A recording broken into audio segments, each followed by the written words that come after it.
Troisième et dernière partie de Frontal, votre rendez-vous politique, dont le numéro de ce jour est consacré au Mali. Mes trois invités sont avec moi, Faye, ou c'est nous, très rapide. Oui.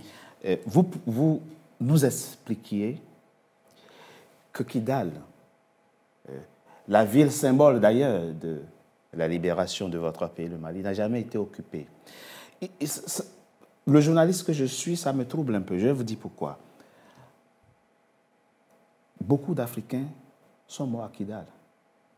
Quand la coalition rentrait à Kidal, il y avait les Tchadiens devant. C'était des soldats tchadiens qui étaient entrés dans Kidal comme éclaireurs. Et puis il y avait la MINUSMA à l'époque aussi. Oui. Donc il y a pas seulement des Maliens, mais des Africains qui ont sacrifié leur vie. Oui. Pour libérer une ville que finalement vous dites n'a jamais été occupée. Ça me trouble. Monsieur Togbé, il faut faire la part des choses. En fait, à Kidal, oui, c'est vrai qu'il y a les séparatistes, le CSP-PDA qui est devenu tout récemment le Front de libération de l'Azawad. C'est ça. Il y a aussi les terroristes. Donc il faut séparer les deux. C'est Kidal. Voilà. Et autant on a les séparatistes à Kidal, autant on a les djihadistes ou les terroristes.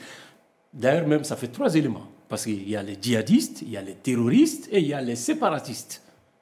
Donc, il faut tenir en compte ces trois facteurs, ces trois éléments. Donc, quand nous disons que Kidal n'a jamais été occupé, c'est qu'il faut comprendre un aspect très essentiel. C'est vrai qu'il y avait la présence de la France à travers Barkhane, et puis il y avait la présence de la force multidimensionnelle MINUSMA. C'est ça. Donc ça, c'était dans le cadre de l'application des accords d'Alger. Donc il faisait tampon. Donc voilà, c'était une zone tampon entre le sud et le nord. C'est vrai que pour un sudiste ou pour les forces loyalistes, pour rentrer à Kidal, il y avait toute une procédure, plus ou moins alambiquée, et puis voilà. Mais en réalité, personne n'a empêché le Mali de rentrer à Kidal. Kidal, ça fait partie du Mali. Ça fait partie du Mali. Ne vous fiez pas sur tout ce qu'on dit. En réalité, il y a trop de propagande autour de Kidal. Que le drapeau malien ne flottait plus à Kidal, ça n'a aucune espèce d'importance. C'est un détail. C'est vrai que c'est symbolique. C'est symbolique. Quand le drapeau flotte à Kidal, le drapeau malien flotte à Kidal. C'est vraiment riche d'essence. Vous comprenez la joie de vos compatriotes qui ont célébré il y a quelques jours la libération de Kidal? Absolument, absolument. Sauf que cette foule, on la draine, on la met sur une voie toute tracée. Pardon? Ils ont été instrumentalisés? Bien sûr.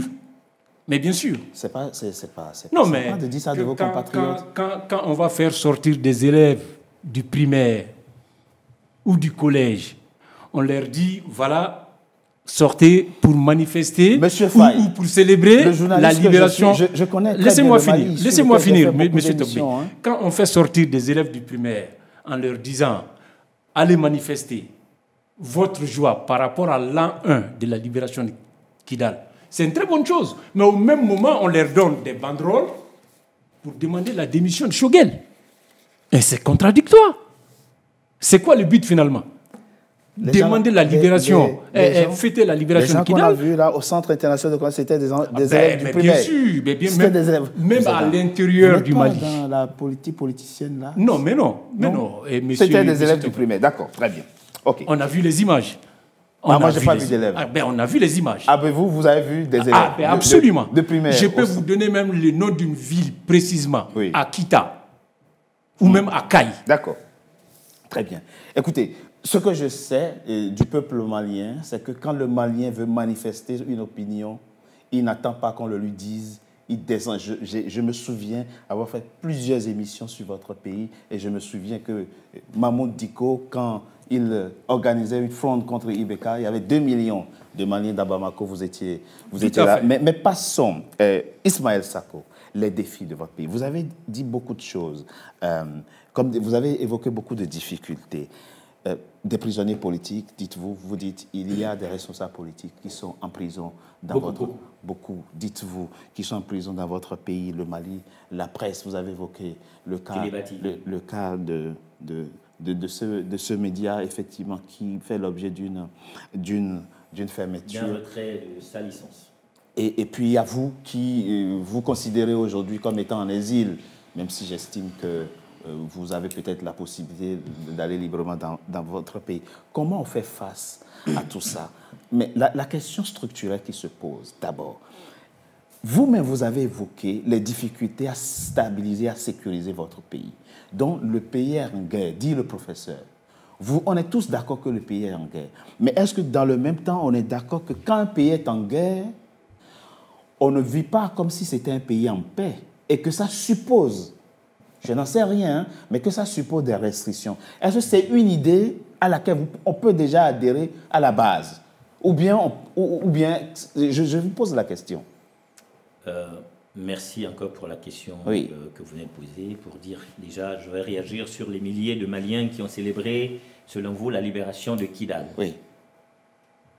Lorsque Badjangara brûle et que les Maliens se retrouvent dans la rue, et qui sont des déplacés internes, et que d'autres au centre, au sud, quittent pour être des réfugiés,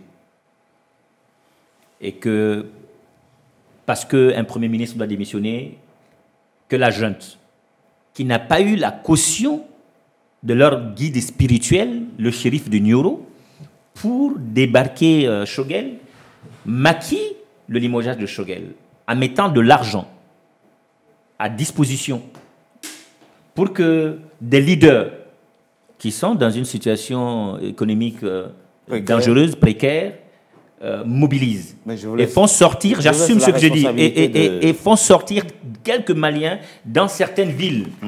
Pendant que dans cette même ville, Badjangara marche, quand il réclame sa route, qui n'est pas goudronnée depuis l'arrivée de la junte, et qui est en difficulté frontalière avec les attaques terroristes, alors que Kaï était l'une des rares villes au Mali qui n'avait jamais connu d'attaque terroriste, si ce n'est pendant sous Assimi Goïta. Donc on comprend que le CICB, qui ne fait que 1000 places, ce n'était pas des milliers qui étaient au CICB.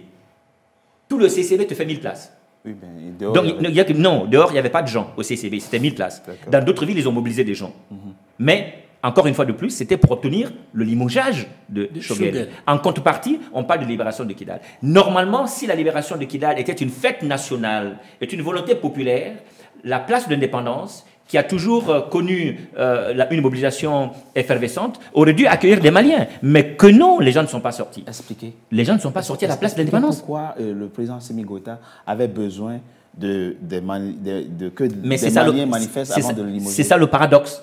Parce qu'il avait juste besoin d'un décret. Il n'a pas eu le courage, il fallait montrer à son guide, parce qu'il n'est pas courageux, parce que ce n'est pas un leader. Parce qu'Assimi Goïta a perdu la confiance des Maliens. Et il craignait effectivement que les Maliens ne se révoltent, parce qu'ils étaient à un moment donné, certains étaient rédevables à Choguel. Je vais plus loin. Je vais plus loin. Pour dire que lorsqu'on me parle de panafricanisme, je suis d'accord que je suis africain. Mais nous ne sommes pas le panafricain qui pense que pour construire notre pays, il faut chasser des amis, bien qu'ils aient fait des fautes et des erreurs, on doit pouvoir discuter et nous assumer et changer de paradigme, changer des mécanismes de gestion, de collaboration, de partenariat et nous battre pour que l'intérêt de nos pays, de nos populations prime. Mais comme le Sénégal le fait très bien gentiment avec une bonne diplomatie et non pas avec une diplomatie à cascade que nous avons connue dans le cas du Mali. Pour ce qui est des élections, pour dire que les défis de Assimi Goïta sont multiples. Le premier défi reste sécuritaire. Parce qu'il a pris le pouvoir, il dit 18 mois je rends le pouvoir, je stabilise mon pays, je ne suis pas intéressé. Là, on peut faire une présidentielle. Là, il refuse d'aller aux élections par 2 fois. On peut aller aux élections là où on est là, sur la base d'un principe de négociation, de paix, de stabilisation de notre pays, en associant le maximum d'acteurs. De la société civile, de la classe politique, de la notabilité à l'intérieur du Mali, y compris des groupes armés. Je vais encore rappeler que pendant qu'on se préparait pour aller aux élections, en 2023, c'est Assimi Goïta qui a préféré mettre fin à l'accord de paix avec les groupes armés pour prendre la décision unilatérale d'aller bombarder Kidal. Ne confondons pas, n'entretenons pas de confusion au niveau de ceux qui nous suivent.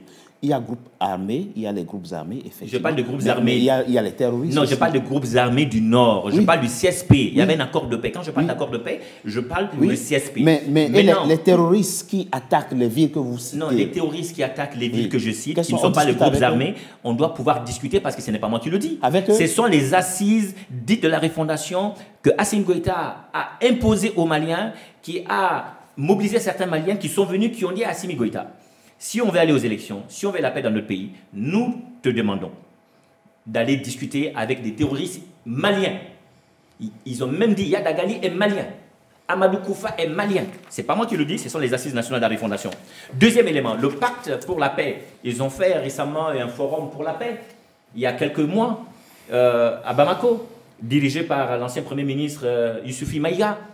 Et là aussi, les conclusions, c'est qu'il faut aller. Et l'une des recommandations qui est sortie, c'est de faire la paix avec les terroristes maliens, dont Yada Gali et Amadou Koufa. Vous soutenez cela? Je soutiens, je les terroristes qui ont attaqué Bamako en septembre et qui ont brûlé des militaires et qui ont brûlé des gendarmes maliens, il faut discuter avec eux. Il faut discuter avec eux et il faut que la justice tranche et que ceux qui doivent être mis au banc des accusés répondent de leur forfait. Ben non, si on discute. Non, on discute, ça ne veut pas dire que la justice ne fait pas son travail. Ah non, attendez. Non, dans le processus de paix, dans le processus de réconciliation, il faut dire la vérité. Il faut que la justice joue son rôle, mais pleinement son rôle. Ça, c'est le premier défi. D'abord, l'autonomisation de la justice. C'est le défi d'Assimi Goïta. La sécurisation de notre pays. Ce n'est pas l'achat des drones, ce n'est pas l'achat d'équipements qui font la guerre. Ce n'est pas en payant 7 milliards de francs CFA à Wagner, pro-russe, par mois, contre notre économie, contre la création d'emplois, qu'on arrive à stabiliser un pays quand Assimi Goïta est lui-même, en tant que président de fait VIP, est protégé par la force turque Sadat. Il faut que Wagner sécurise gratuitement le Mali. Non, Wagner n'a pas sa place au Mali. Nous ne sommes pas d'accord que Wagner soit au Mali parce que, Wagner s'enrichit par l'or malien. Wagner s'enrichit sur les 7 milliards. Wagner tue, viole nos femmes, tue nos enfants, tue nos populations. Agresse et s'enrichit. Et ce sera votre dernier mot, comme on a fini. Pour nous, en termes de défi, on fait un dernier tour de défi, il faut réussir le processus électoral. Mais à défaut de faire les élections, le souhait, c'est de travailler avec l'ensemble des forces vives de notre pays pour mettre en place une transition civile sans Assimi Goïta et sa classe et sa clique. Et cette transition civile va évoluer pour mettre en place un dispositif national consensuel pour aller vers des élections apaisées dans notre pays. C'est notre message, c'est la clé de sortie de notre pays, du Mali, pour revenir dans le concert des nations. Et le défi, c'est de faire la paix avec les pays voisins. C'est aussi de gérer la crise énergétique. C'est à cela que nous allons réussir à remettre le Mali sur les fonds baptismaux. Le message est très clair. En gros, il appelle le président Assimi Goïta à la démission et à la remise du pouvoir aussi. Tout à fait. Parce que après je vais terminer, après que Choguel ait été démis de ses fonctions, sachant que Choguel était un premier ministre, de fait, infusible, il faut qu'Assimi Goïta s'apprête, il faut qu'il se prépare. Après le limogeage de son premier ministre, le tour est à Assimi Goïta. Vous êtes de son avis très rapidement, nous sommes à la fin de cette émission. Bon, ce sera votre mot. J'ai quand même beaucoup de choses à redire. Allez-y très rapidement. D'abord pour le limogeage de Choguel. Oui. Pour moi, Choguel, en un mot... C'est passé, c'était dans la première. Oui, mais bon, il ne faut quand même pas oublier que Choguel a été le premier à se dire héritier de l'UDPM, l'Union démocratique du peuple malien, le parti de l'ancien président Moussa Traoré, qui a dirigé le Mali pendant 23 ans. Qui a été jugé après. Bon, de toute façon, Choguel est le seul à dire publiquement qu'il en est l'héritier. Donc, les années passant, si Choguel se retrouve aujourd'hui avec la junte, parce que moi, je n'aime pas dire le président Assimi, j'en ai honte, ce n'est pas un président. C'est un chef d'une junte. Votre solution. Voilà. Quand Choguel dit, par exemple, que c'est un régime illégal et illégitime, il a été le premier à le dire. Il a suffi que Jean-Yves Le Drian le reprenne pour que ça fasse un tollé. Pourtant, Choguel l'a dit, le premier. Voilà. Donc, si aujourd'hui, il y a un imbroglio ou même des discordances entre Choguel et la junte, C'est pas pour rien. D'accord. C'est vrai qu'il était là symboliquement. Oublions Choguel, lui, il fait partie du passé maintenant. Non, comment on sort de votre crise, de ce pour sortir de cette crise, que Ismaël Sako appelle dérive? Il faut rassembler les Maliens. Encore un autre dialogue national? Non. Des dialogues, il y en a eu assez. D'accord. Il faut faire quoi concrètement? Déjà, comme il l'a dit, il faut déjà libérer les responsables politiques qui ont juste commis le crime de se réunir entre amis, en famille, pour discuter. Mais quand les activités politiques sont suspendues? Mais non, mais ce n'était pas une activité politique, ce n'était pas dans l'espace public, c'était dans l'espace privé. Ils étaient au domicile d'un collègue. Voilà, donc on libère les prisonniers politiques. Quand vous prenez Rasbat, qu'est-ce qu'il a dit? Quel est son tort? C'est quand il met en avant les droits humains, les droits de l'homme. Rose Lavichère, quel est son crime? Parler de la cherté de la vie. On va plus loin, prenons Clément Dambélé. C'est quoi son crime? Le fait de dire à juste un ami, j'ai la possibilité de tuer mystiquement Assimi. Voici son seul tort. Oui, mais ce n'est pas négligeable. On a vu des chefs d'État dans des pays sérieux prendre des chaussures en pleine gueule. Excusez-moi du terme. Ça s'entend. Voilà. Bien sûr. On doit pouvoir, effectivement... C'est la liberté d'expression, c'est la liberté d'expression. Ça n'a rien de grave. Entre le dire et le faire, il y a un océan. Voilà. Donc, il faut vraiment rassembler les Maliens autour d'un idéal. Le message est très clair. Voilà. Le message est clair. Et pour rebondir sur le côté, sur ce qu'Ismaël disait, moi je suis dans l'optique qu'il faut négocier la paix. Y compris avec les terroristes. Avec nos frères du CSP. Moi je veux bien. Mais tout ce qui est terroriste, alors pas du tout. Il faut les combattre. Tout ce qui est terroriste, tout ce qui est djihadiste, tout ce qui est groupes armés. D'accord. Moi, je ne suis pas dans cette Ça fait déjà une pluralité d'approches. En tout cas, votre propos est très clair. Professeur, dernier mot. Bien, merci. Votre dernier mot pour conclure cette émission, cet échange. Voilà. Pour moi, en résumé, je dirais ceci. Les opposants jouent leur rôle. C'est tout à fait normal. Pour nous autres qui sommes à l'extérieur du Mali. Et professeur, excusez-moi. Un dernier point sur l'AES. Pour moi, l'AES... c'est une coquille vide. D'accord. C'est juste un artifice. Très bien. C'est votre opinion. Non, c'est un artifice oui. Pour avoir les coups de franche. D'accord. C'est votre opinion. Voilà. Elle doit pouvoir s'exprimer. Parce que, non, mais on a bien compris. Quand on veut quitter la CEDEAO sans aucun débat, on chasse la France, on chasse tous nos partenaires.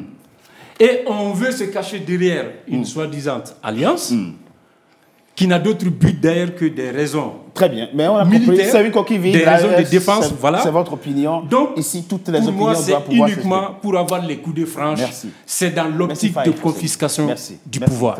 Très rapidement. Bien, merci. Donc, je disais que pour nous autres qui sommes à l'extérieur du Mali, l'AES représente un grand espoir, même s'il dit que c'est une coquille vide. C'est son droit. Bien sûr. Nous rêvons de ce que nous appelons le panafricanisme souverain. Le mot souverain, c'est important. C'est-à-dire, au-dessus de vous, il n'y a plus personne. Voilà. Deuxièmement, donc, nous pensons que, comme ça fait depuis la conférence de Berlin 1884-1885, l'Afrique a été émiettée. Nous sommes dans une poussière d'États microscopiques, incapables de nous défendre les uns les autres. Tous ceux qui nous observent savent que le jour où les Africains seront unis, non seulement les Africains vont satisfaire leurs besoins essentiels, mais ils peuvent même prendre à moyen terme la direction du monde comme l'Afrique l'a déjà fait. Et c'est de ça que nous rêvons. C'est pourquoi nous souhaitons bonne chance à l'AES qui déjà a un projet de monnaie unique entre les trois États, qui déjà dans la Confédération a un projet de ce qu'on appelle la défense, la confédération militaire. Professeur, non, mais il faudrait qu'elle finisse. C'est purement militaire. Il faudrait finir. C'est pas économique. Il faudrait finir. Le but de l'AES, c'est purement militaire. Il faudrait finir. Donc, je disais que l'AES a un projet de monnaie unique. L'AES à un projet de ce qu'on appelle des projets militaires de sécurité. C'est grâce à l'AES que la Troisième Guerre mondiale n'a pas vu le jour lorsque la France et ses alliés ont voulu attaquer le Niger et le Mali. Et le Burkina ont dit, si vous attaquez le Niger, vous nous attaquez, donc nous rentrons immédiatement en guerre. Quand la France a compris que derrière le Mali, derrière le Burkina, il y a la Russie, ils se sont abstenus. Mais cela ne veut pas dire qu'ils ont laissé, non. Ils sont en train d'étudier toutes sortes de stratégies. Merci. Donc, s'il faut démanteler le Mali qui est là, ils le feront. C'est pourquoi ils applaudissent des deux mains quand Choguel a fait sa sortie. Donc, nous souhaitons, pour conclure, nous souhaitons le panafricanisme souverain. Deuxièmement, nous souhaitons la réalisation de la monnaie unique africaine à partir même de l'AES. Troisièmement, il faut l'État fédéral africain qui commence, selon nous, à partir de la confédération de l'AES, c'est-à-dire la différence fondamentale.